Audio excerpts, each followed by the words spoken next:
Magandang umaga po sa ating lahat, mga kapatid, Magandang umaga po, Father. at maligayang Pasko. No? Pasko pa rin. Sabi ng simbahan, ang pagdiriwang ng Pasko ng pagsilang ay ipagdiriwang natin sa loob ng 8 araw. Ito yung tinatawag na oktaba ng Pasko ng pagsilang o 8 araw ng masasayang pagdiriwang sa Pasko. At bahagi sa 8 araw na ito ang pag-alaala natin sa mga naging unang mga martir at ganoon din sa isang apostol na nagmahal at minahal ng ating Panginoon. Ngayon sa ating pagdiriwang ng banal na misa, inaalaala natin si San Esteban, unang martir.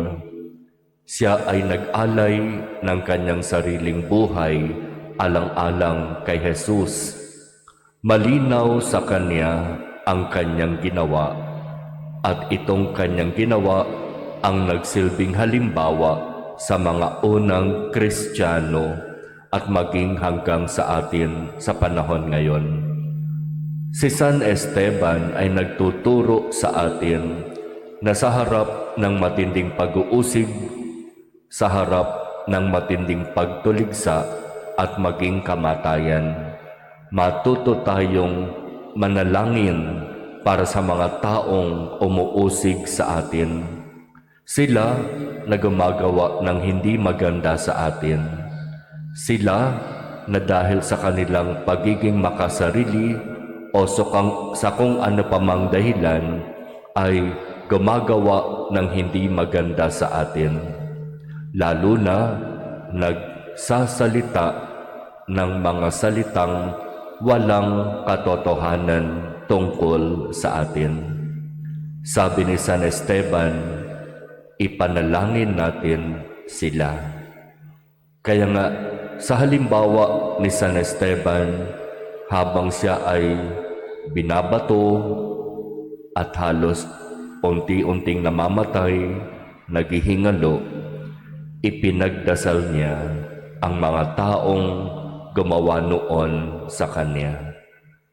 Kaya ang halimbawang ito, bagamat napakahirap tularan, ang hingin nating biyaya sa Diyos na kung dumating man sa punto na katulad ni San Esteban, tayo rin ay usigin at gawan ng hindi maganda, ipanalangin natin ang mga taong iyon.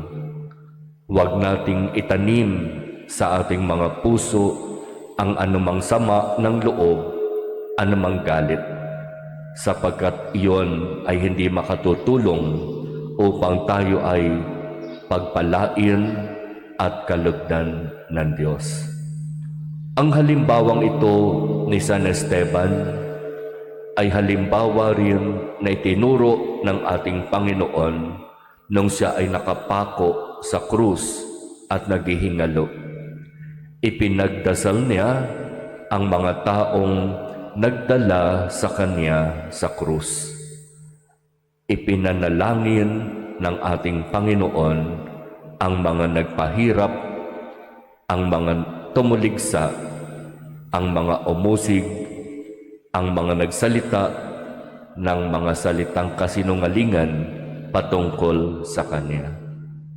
Sa madaling salita, anumang hindi maganda ang ginagawa sa atin ng ating kapwa, totoo man o hindi, ipanalangin natin sila sa Diyos.